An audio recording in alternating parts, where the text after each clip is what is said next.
And now it is my pleasure to introduce you to our featured guest. Marpheen Chann is an author, thinker, advocate, and speaker. As a gay, first-generation Asian American born in California to a Cambodian refugee family and later adopted by an evangelical white working-class family in Maine, Marpheen uses a mix of humor and storytelling to help people view topics such as diversity, equity, inclusion, belonging, and justice through an intersectional and empathetic lens. Marpheen lives in Portland, Maine, and works in the nonprofit and advocacy sector. He holds a bachelor degree in political science from the University of Southern Maine and a law degree from the University of Maine School of Law. Marpheen, welcome. Thank you for having me. I wanted to start with, I haven't been to Vermont in a while, so maybe I do need to take a trip because both Nathaniel and Jacob have mentioned Portland many times during our prep call.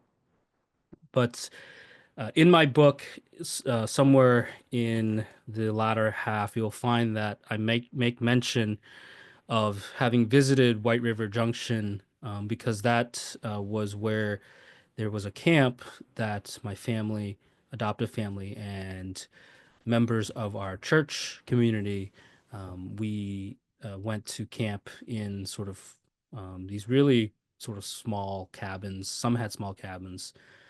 Some of us had a tent and a campsite area.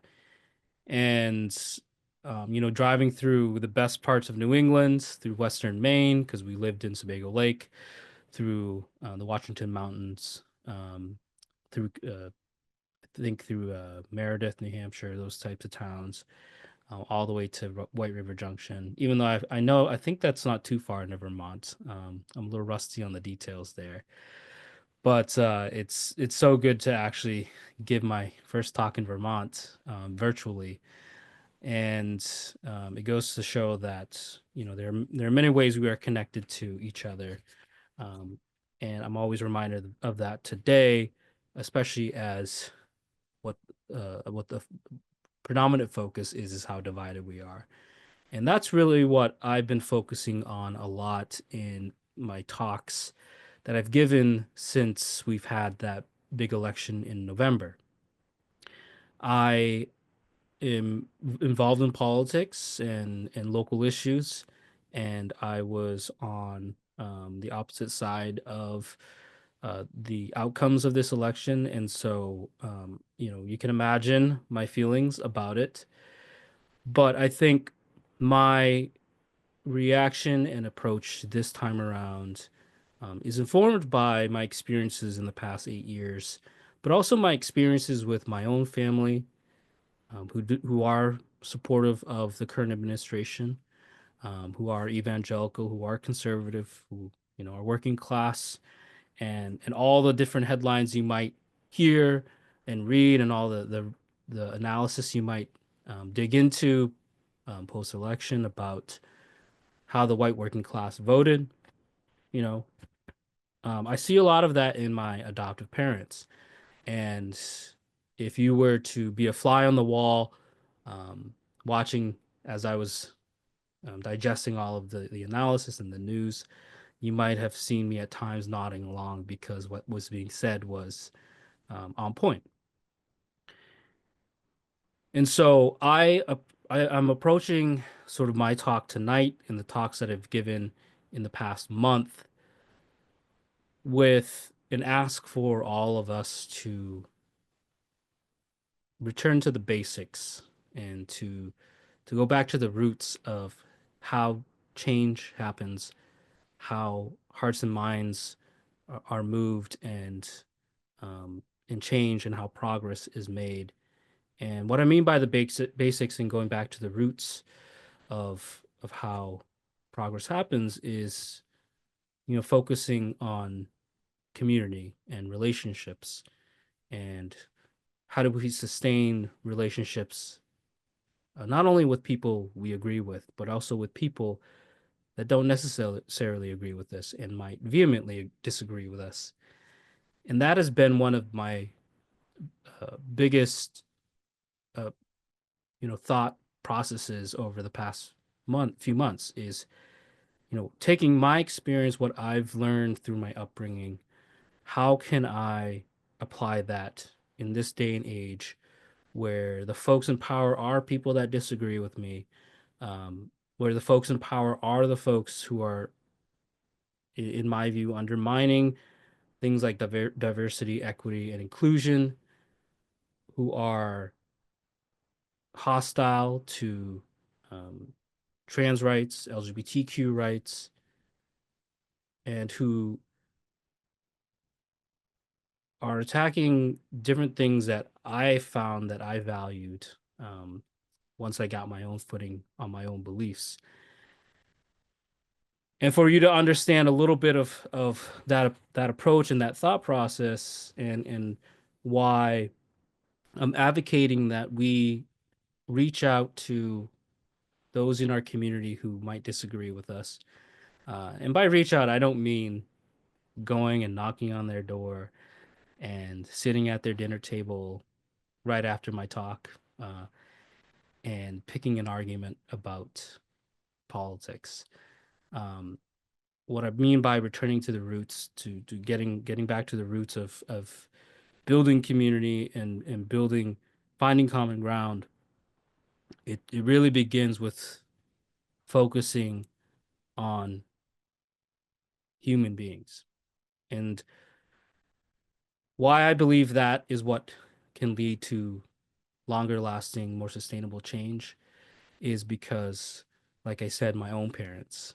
And for you to understand that, I need to start where my story begins. And that's not in Maine, and that's not necessarily in California where I was born, but it actually started in Cambodia before I was born in 1974 when my mother was born.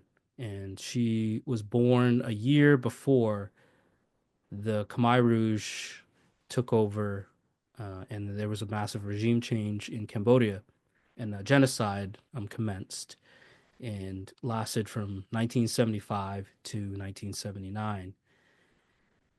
My mother being born a year before that all began in October, the Khmer Rouge uh, invaded, or took over Phnom Penh in April of 1975.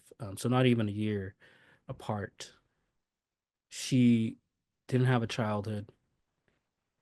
Her her toddler years was spent on the run, um, in labor camps out in the rural areas. And my grandmother um, didn't really have a chance to raise her because if you look at what the Khmer Rouge, the activities they engaged in, it wasn't just systematic slaughter of their own countrymen and women. It was also the killing of people who had different religions, different ethnicities, different nationalities, people who also had glasses and had any sign of being educated. But it wasn't just that they systematically murdered millions of people. The numbers are upwards of 2 million Cambodians. You know, in digging into the research and what I've written about in my book briefly is my mother also endured what we would know as re-education camps, while my grandmother labored in the labor camps. What they did specifically with young children and youth was they put them in re-education camps, and kids were forced to engage in what they called self-criticism. So basically, um, being skeptical of their own beliefs, um, and only trusting in what they called Angkor as it was sort of a mythic, sort of a religious icon that they conjured up, but really what ANCOR stood for was the steering committee of the Khmer Rouge. And so the kids were forced to sit in these re-education camps to criticize each other, criticize themselves, to basically tear each other down. And one of the more nefarious things was they were forced to tattle and to rat out their own friends, their own neighbors, their own family members, and community members if there was any hint of an expression of ideology or political beliefs or creeds or anything that might go against the Khmer Rouge's ideology and um, political doctrine. And I focus on that piece because here you have youth who are forced to distrust their fellow community members, to become divided, to tear each other apart. And as I was uncovering this research while I was writing the book, the question kept coming back to me because, in the past 10 years, I've been reconnected to the Cambodian community here in Maine. The question that kept coming back to me was, this is what happened in these camps for youth, and this is what happened in Cambodia. So not only the killings, but also the tearing of the social fabric that holds an entire community, a town, a city, a county, a province, an entire country together. A baseline of trust, a baseline of knowing that you could walk out onto the street and drive and not necessarily um, have people running after you or killing you or um, running you over. And granted, those things happen in the U.S., but it's sort of not an expected thing. And so, an entire country is traumatized, torn apart, many childhoods stripped away from children during that time. And I always want to start my story here because it helps me find some clarity in how my story unfolds eventually. And so after the Khmer Rouge, fell apart and the Vietnamese invaded and liberated Cambodia, my mom and my grandmother spent almost a decade, the 80s, in a Thai refugee camp where my aunts and uncles were born. Um, and my aunts and uncles are what we in the Cambodian community call the 1.5 generation. And I believe some social workers also use this term and sociologists, but the 1.5 generation, meaning that they weren't quite first generation where they were born in Cambodia and then came to the United States. They were born outside of Cambodia, again, in this Thai refugee camp.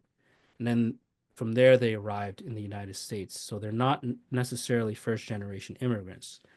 So when you hear folks mention 1.5 generation immigrants, then you can tell them this um, that this is the case, that there are folks who were born outside of their parents' home country of origin. Eventually, my family arrives in California, and I was born in 1991. And from the get-go, you can see the impacts of my mom's trauma and my mom's experience. Again, not having a childhood, being forced to grow up in these forced education, re-education camps, forced to live in a Thai refugee camp in mud huts with straw roofs,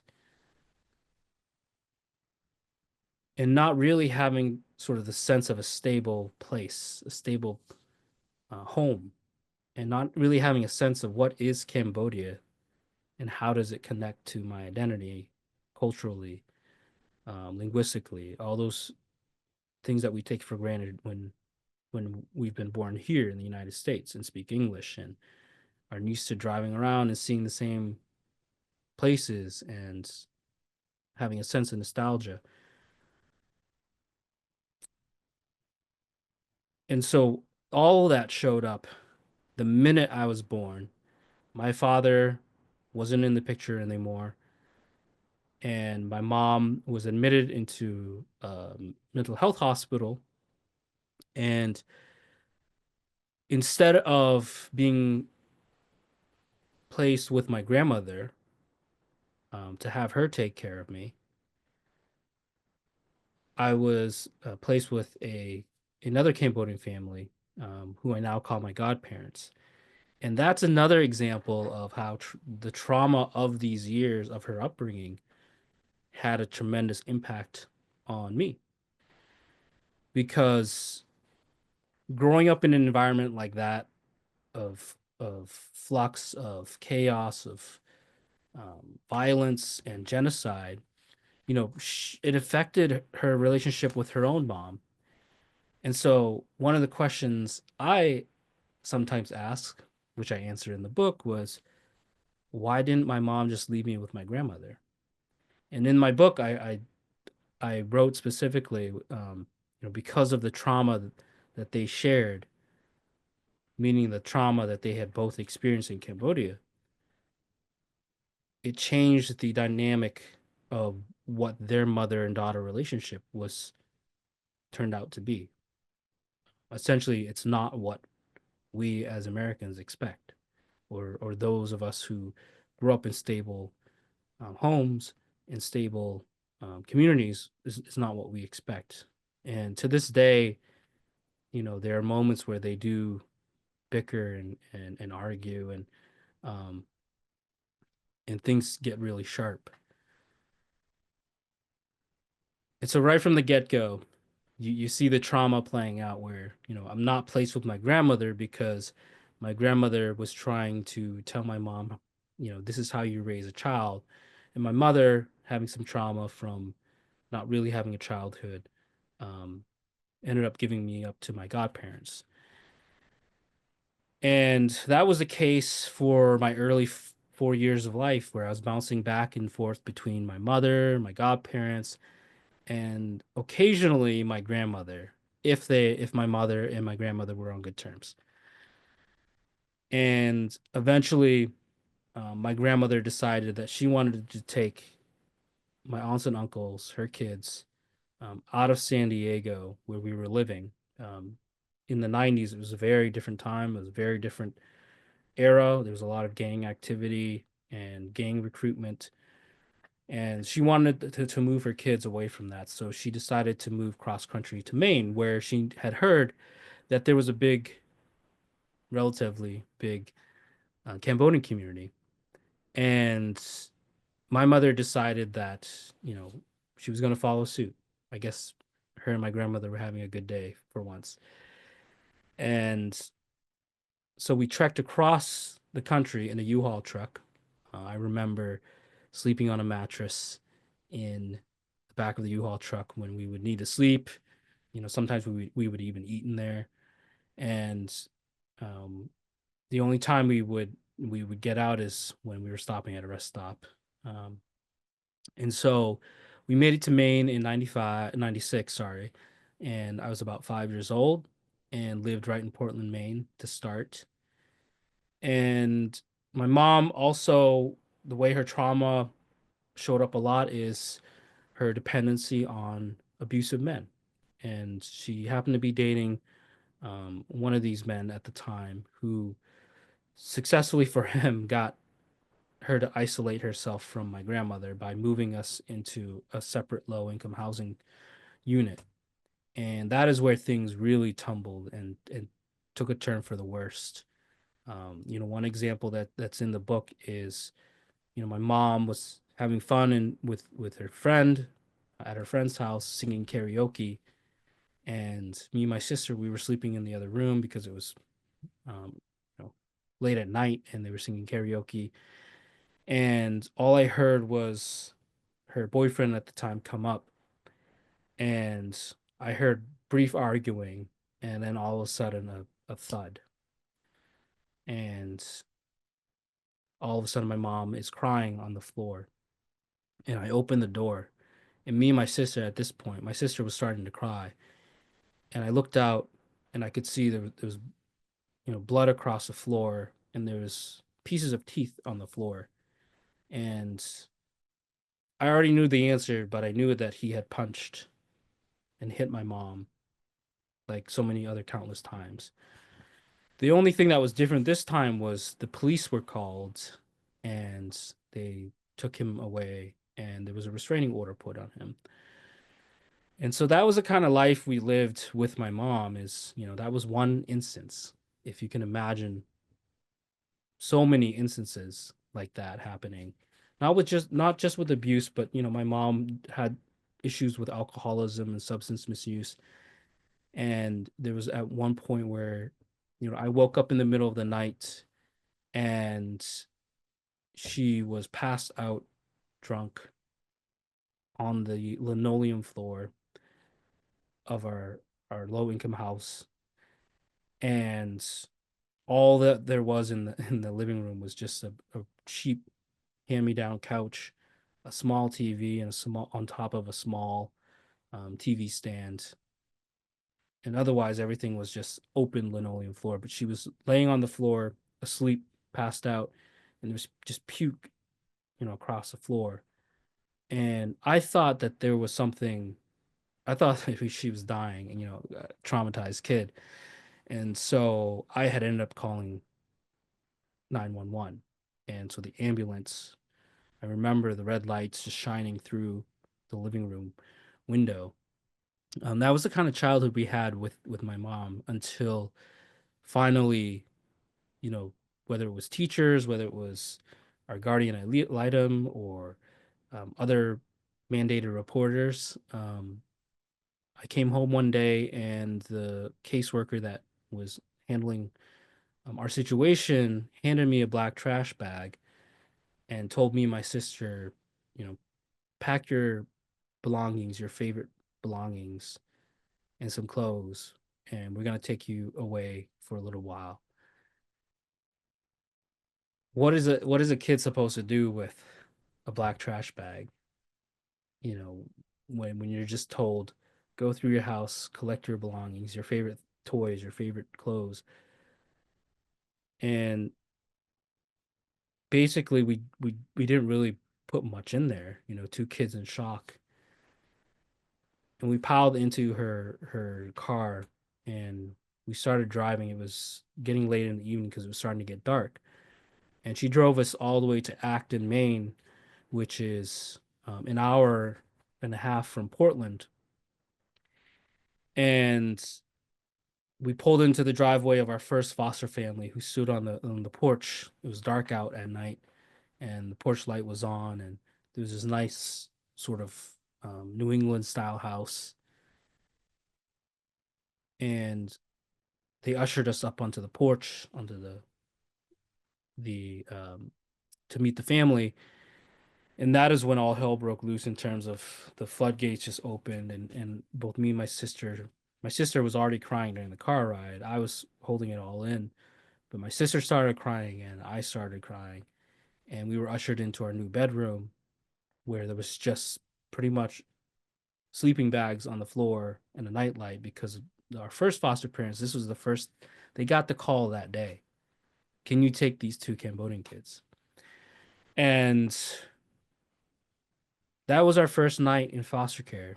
And it was the first of many nights over the next 3 years, going through that first foster family, um, who we loved dearly. We ended up loving very dearly, and was making a lot of progress. But then some issues happened with the state handling of child welfare cases, where there was a knee jerk reaction that happened that caused caseworkers and the agency to come in and take us out of the home without any sort of analysis. So for the next 2 years, 15 months, we stayed in a group home. We were told we were only going to be staying there for a few months, because they were going to try to either reunite us with our biological mother, or they were going to try to find another family. We stayed there for 15 months until finally one of the staff folks who works there had some sympathy on us and moved us into her home.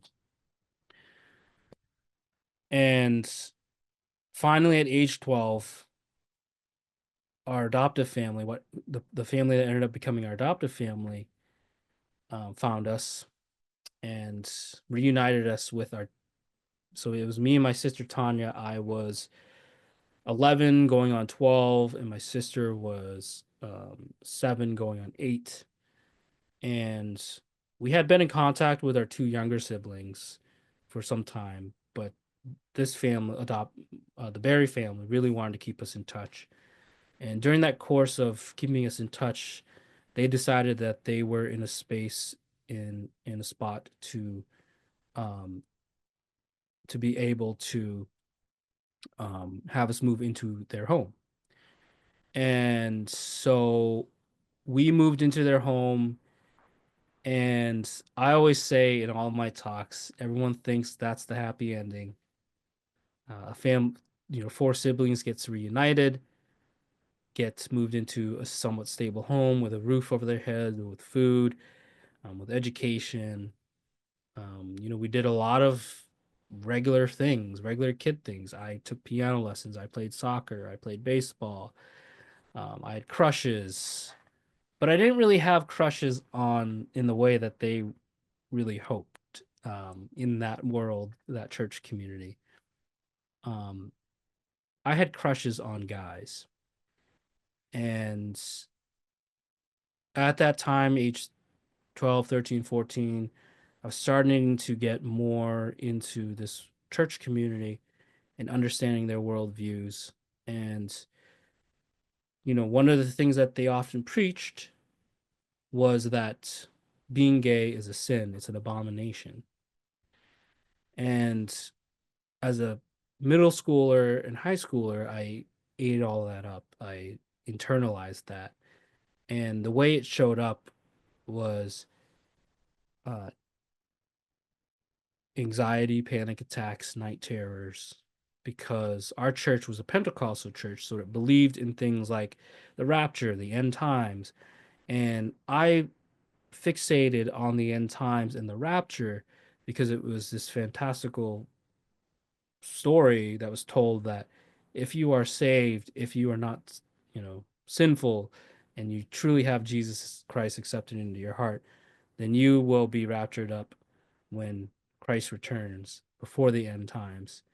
And for me, the message that I received was my family and my church community will all go to heaven when Christ returns. If I don't stop being gay, this is really what was rolling around in my head at the time. If anyone finds out that I like guys, that I'm gay, if I don't pray it away, if I don't find a way for God, if God doesn't, help me with this, then I am going to be quote unquote left behind and my family's going to go up. And the crux, the central theme of that fear and anxiety was I'm going to lose another home. I'm going to be separated from my family once again. I'm going to be not able to live with my brothers and sisters. And that really drove me to further into the closet, further into the dark. And all of that repression, all of that stress and anxiety was building up and came out at night in a way that I didn't understand at the time, you know, sleep paralysis. So I had a big fear of demons and demon possession because it was also said that, there are gay demons lurking around, possessing kids so that they're gay, things like that. And so sleep paralysis, I literally thought when I woke up that there were dark spirits weighing me down and holding me down. Um, a recurring nightmare that I had was I'd wake up inside my dream. So think Inception. I'd wake up inside my dream and I'd feel this dark presence around the corner because my room was L-shaped. And so, what I would want to do inside of my dream, awake Inception style, is I would want to go and turn on the light. But the nightmare part, the part that was the nightmare was when I tried to turn on the light in this dream, the light wouldn't turn on. And so then I would go out into the laundry room, try to turn that light on, wouldn't turn on either. Then I would go into the bathroom, try to turn that light on, it wouldn't turn on. And it was just a cycle of repeating nightmares, sleep paralysis, panic attacks. And there was no one there to tell me that morphine is because you're bottling things up, you're repressing yourself, you're pushing who you are down as far as you can. And that's like taking oxygen and packing it to the point where it's about ready to explode. And so I lived through that throughout my middle school and high school years. And not to say that it was all bad because there were highlights, like I said, piano lessons, soccer, um, making new friends, finding enjoyment working in a hardware store of all places. And but at the same time, I was living a shell of a life. I wasn't living my full self. And that really had an impact on how comfortable I was in my own skin. Eventually, when I graduated high school, I decided to spend my first year of college at a Bible college. And out of all places, it was at a Bible college where, there's chapel in the morning, chapel at night, there's, church classes, there's scripture classes, there's church music classes that we all had to attend. Out of all places, that was where I decided to stay home or to stay in my dorm instead of going home for the holidays or for winter break. And I really wrestled with the question of, is this really who I want to be? This version of myself that I know is accepted by my family and my church community. And can I continue to live as not myself?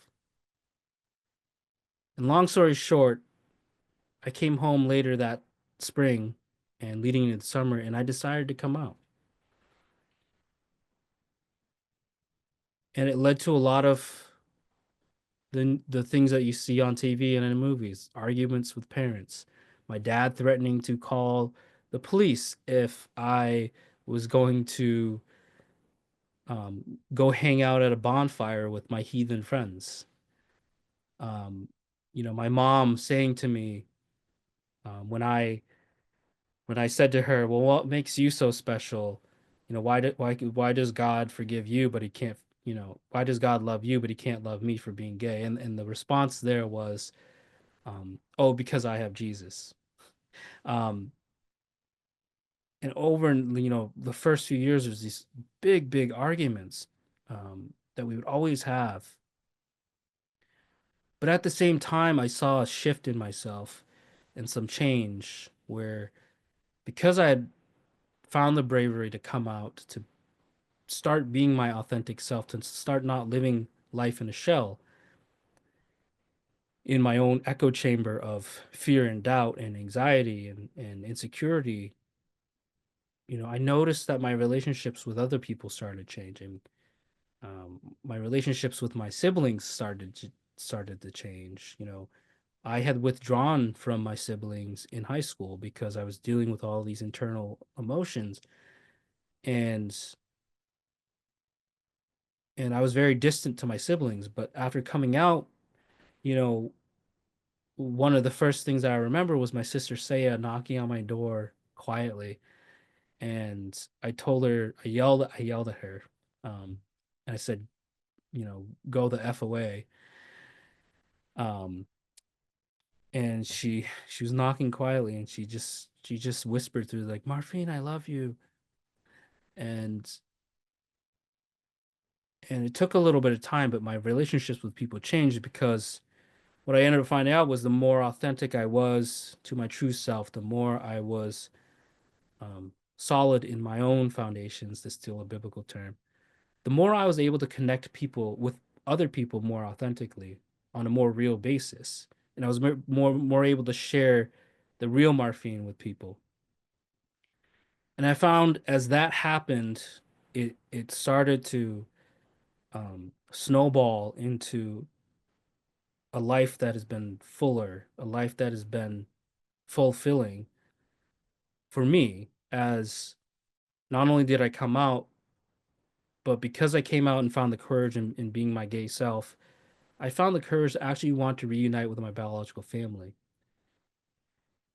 And ever since then, my life has been focused on advocacy, on change, on figuring out, not necessarily how can I change the world, but how can I connect to people in a way that together we can create change. And so to take us back to my earlier call to go back to the basics, go back to the roots. Again, the roots and the basics being human connection.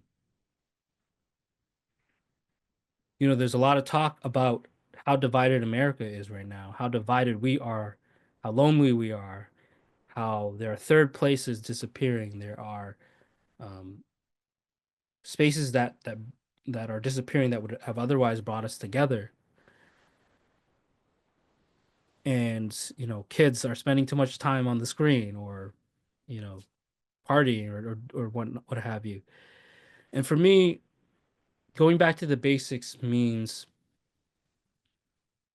how do we not center the disagreements and the divisions we have with other people, and instead center the human beings, and the people um, that we should be having a relationship of some kind with.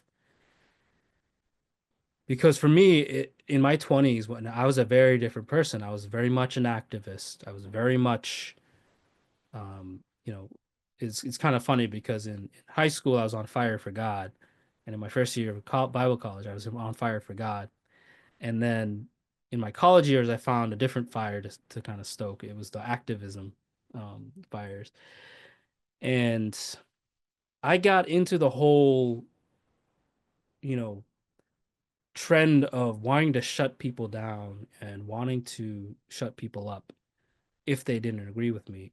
And largely that was driven because of my own um, struggle with my own parents. But here's how I changed over the years. Starting when I was 24 onwards to age 30, 31, and to now, is at a point, it wasn't a conscious choice, but me and my parents decided that we weren't going to argue as much. We weren't going to talk about uh, the gay thing, and we were just going to be a family. So I could come to Thanksgiving dinners, Christmas dinners. I could come up to the house and just hang out without arguing about me being gay and what I was doing. At some point, we both decided that that was our thing. And some people might look at that and be like, "Oh, it's this isn't right. The family isn't accepting him for who he is, and he has to live continually with questions about whether his parents accept him for who he is." But I looked at it a little bit different. I said, my parents are backing up, not backing up, it's trying to find some way to remain a family without continual arguing. I want to do the same. And so I say we drifted in sort of a cold war of sorts, where there was a hot war of arguing about um, you know, who is Marpheen sleeping with? Is he gonna, contract this disease or that disease? Is he a sinner? All those types of things. To a cold war where, we just didn't argue about it. And instead, what that made was space for us to be a family, to talk about other things. And yeah, it was hard at first. There was harder things to find that we could talk about, because what had bound us together was religion. But eventually, as the ice began to thaw, things really, really changed. I came home one time and I was leaning against the counter and I was watching my dad cook a ham. I believe it was Easter.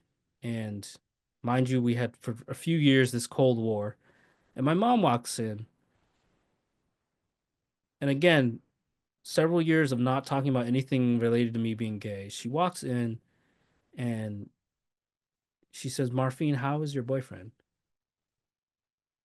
And I looked at her and I was like, weird question, because how would you know if I have a boyfriend? Um, but then I paused because I was like, wait, wait, wait. This is a breakthrough because she's showing interest in my life, my personal life. And I drove home having changed my perspective on how change happens. Sure, they didn't accept me for who I was right at the minute when I came out. But because we found a way to continue to be a family, to continually be engaged with each other, and to find other ways of connecting, it built up to this very small win for the both of us.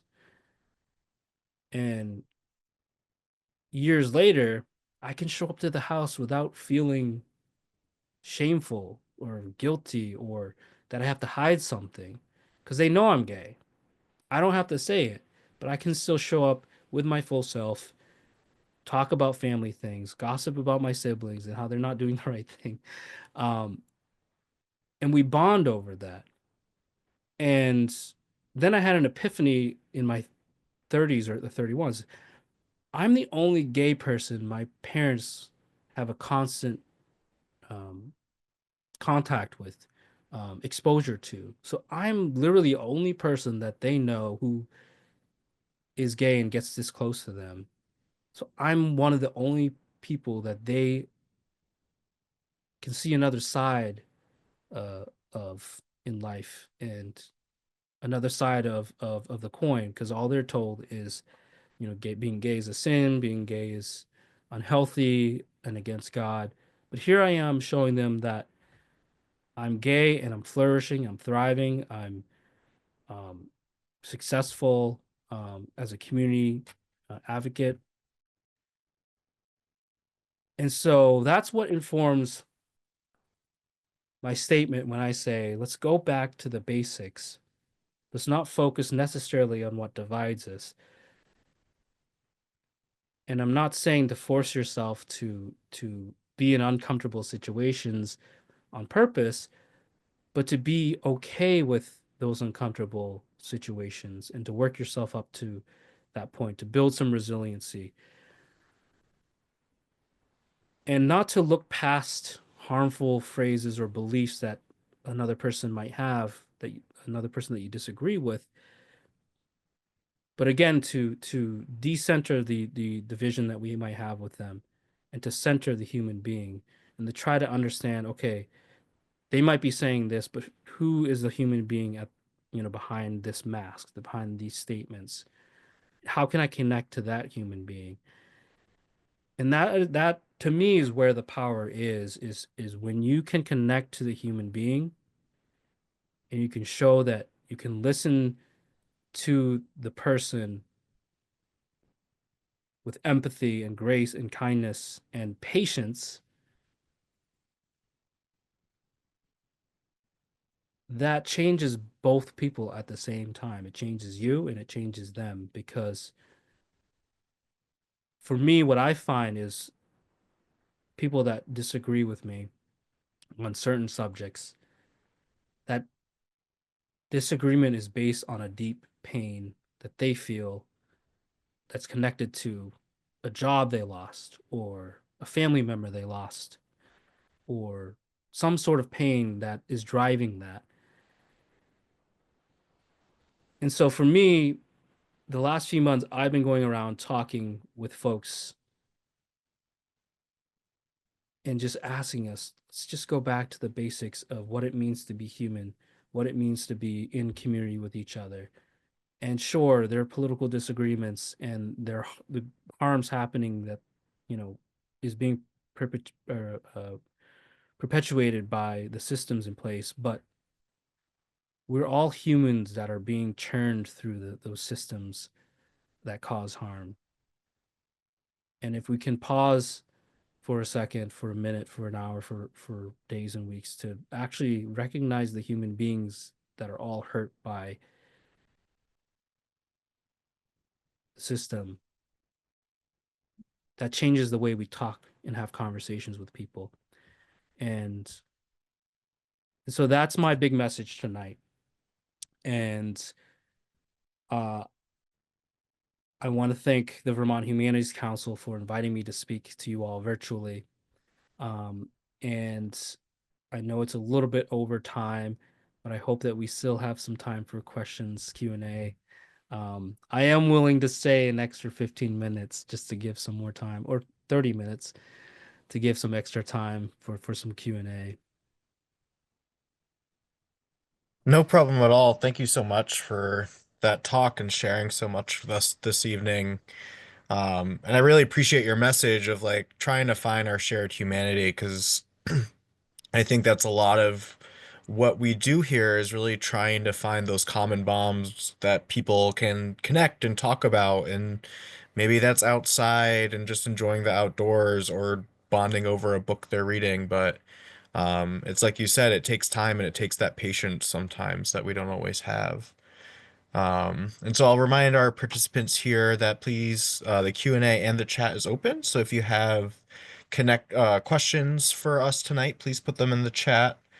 Um, and to kind of get us started with this, one thing I wanted to ask is kind of how did you decide you wanted to write your memoir and kind of put your story out there in that way? Having just kind of like fleshed out your story for us here tonight. So the way I found um, worked best for me to discover who I am is to advocate for others. And so in college, um, I think it was September or October, the first rally I ever attended was a Lady Gaga rally in during Oaks Park, and they were protesting "Don't Ask, Don't Tell." And Lady Gaga was specifically asking Senator Collins to vote to repeal "Don't Ask, Don't Tell." And for me, that just lit some sort of fire on me. And I think I always had this, you know, uh, bone, uh, fire in my bones to like want to be an advocate, want to lead change. In the church world, I was a musician and youth worship band leader. And the thing you would have heard back then was like, oh, there needs to be like a revival that gets youth like re-engaged with God and so that same sort of fire for change um, was what led me to be on the front lines of gathering signatures for marriage equality in Maine, advocating for um, LGBTQ rights. And after reuniting with my family, I had the questions of how am I going to reconcile my two identities as an adopted brown kid who grew up in a white rural community state and with my Buddhist family background. And that led to me being involved with immigrants' rights. And so I became vocal and writing a lot of op-eds and giving a lot of talks about and advocating for immigrant issues like general assistance or food stamps, those types of things, because my family survived on many of those aid programs, which then led me to um, solidify my position in the Cambodian community because I helped to found Khmer Maine, which is the Cambodian community organization, and is now sort of the major Southeast Asian community organization in Maine. So it was through advocacy that I discovered more of who I am and my identity, and for me, um, that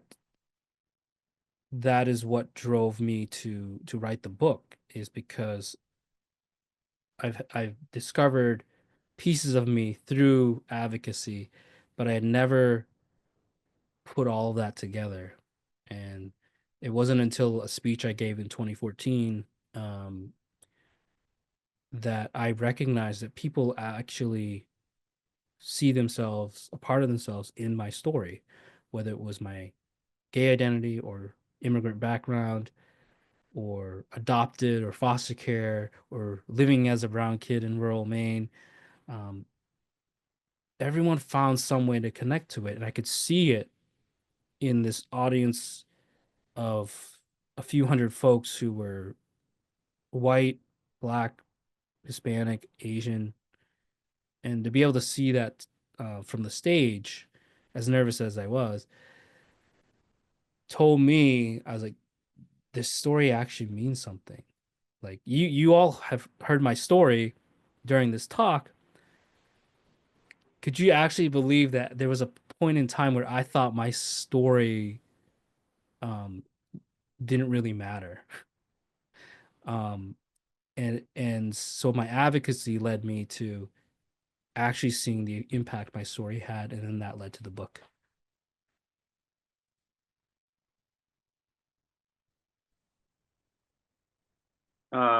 Thanks, Marpheen, for sharing your story with us tonight and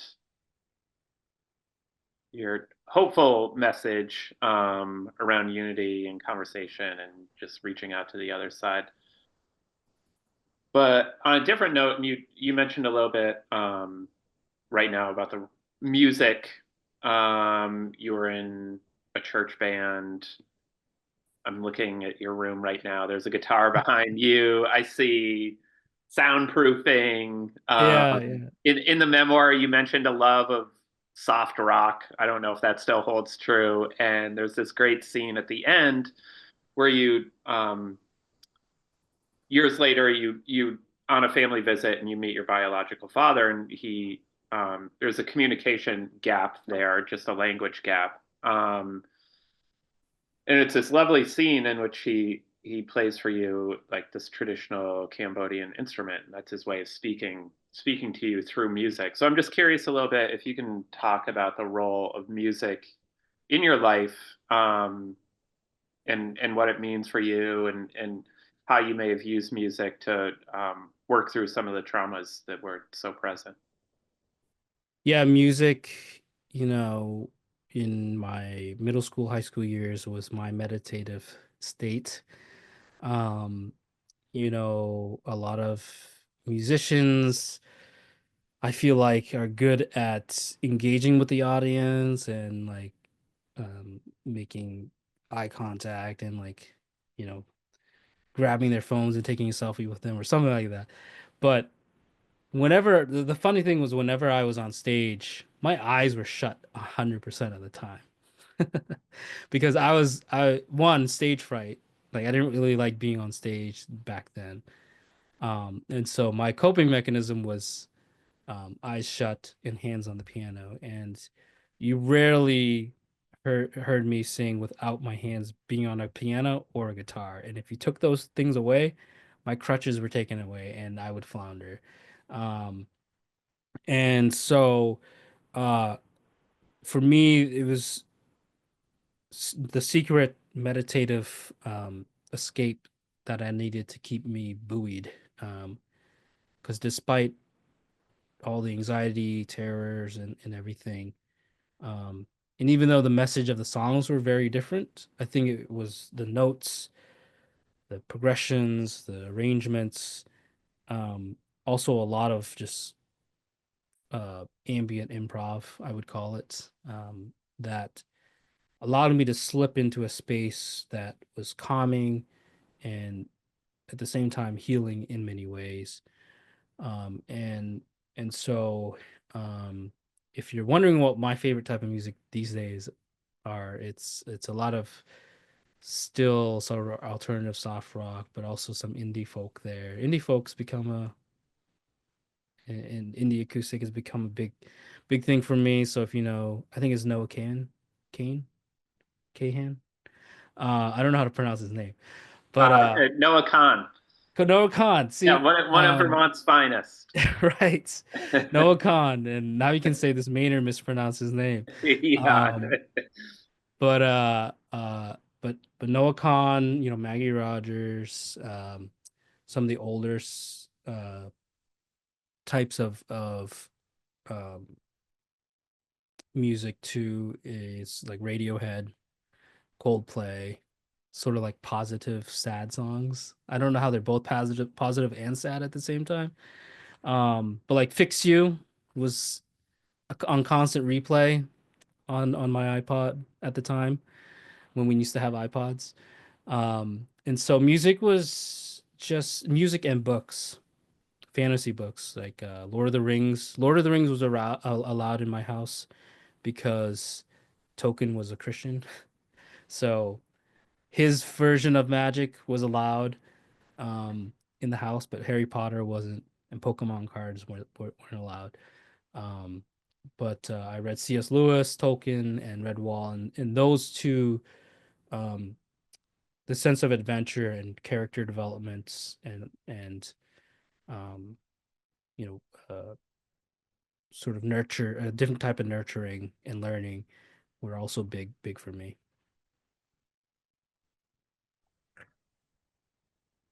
And I'll do a kind of final reminder for folks. If you do have questions, feel free to put those in. Um, but one thing I wanted to go back to is kind of, I really resonated with what you said about how you found yourself through being an advocate in your advocacy work. Because similarly, I feel like that's how I really connected and found my place to come out and have that confidence as well. And so I was wondering, what would you recommend to folks who maybe haven't taken that step to really get involved with advocacy work? Um, and like, what advice would you give to them to get involved? One of the big things, and you might have already guessed this from my talk, is so having been in elected office myself, having been on the planning board, I think we get a lot of folks who are disappointed, who are sad, who are angry about certain decisions, or they're preemptively disappointed because they know it's going to be voted a certain way. My big ask is when you engage, especially in New England where local government is so accessible, when you engage with your local officials, don't approach it from an assumption that they're going to vote the other way anyway. So I'm just going to yell at them or be angry or assume bad intentions. What I've seen from this side of the table at a planning board meeting or at a local government meeting is, um, and this is just from me observing my colleagues, is their demeanor changes when people tell their own stories and tell their own experience with different things and laws or ordinances or whatnot in a way that is meant to convey that in a calm sort of emotional way. Not necessarily all the calm all the time, but like authentic. It comes across as authentic. But I also see my colleagues, their ears just shut off when someone says, you know, for instance, at a local park, all the dogs are required to have leashes. No dogs off leash, and it's a very emotional issue. And so a lot of time the meetings about this park, it's um, you know, uh, you code enforcement officers, you officials, you're stealing away my livelihood. This is my city too. And, I deserve to be able to walk my dog off leash because this park belongs to all of us. And sure, it gets a point across, but I can guarantee that person has turned their ears off because they've gotten hundreds of these. But when a person says, hey, this park has meant a lot to me and my family, and we've had a few generations of dogs, German Shepherds, and I'm mixing stories together of two different dog owners I know. And, walking through this park off leash in the early morning when not a lot of people are around has always been a great experience for me. It's been good for my kids. And you see the demeanor is very different, and it changes, and it becomes more about connecting on an authentic human level with the person that's sitting at the table. I've seen that change more minds than showing up and saying, "You are all corrupt. You all hate dogs. Um, go eat kibble." um, so if you engage in activism, take what I said about connect to the human, even if they're sitting at a table or on a dais. Um, I might be mispronouncing a lot of different things tonight. Um, or they're in a position of power, and learn how to recognize the people who do actually abuse their power and the people who are volunteering their time or are there because they care. And I think once you do that, you become an extremely good advocate who's able to um, not only make change but actually win allies at the same time.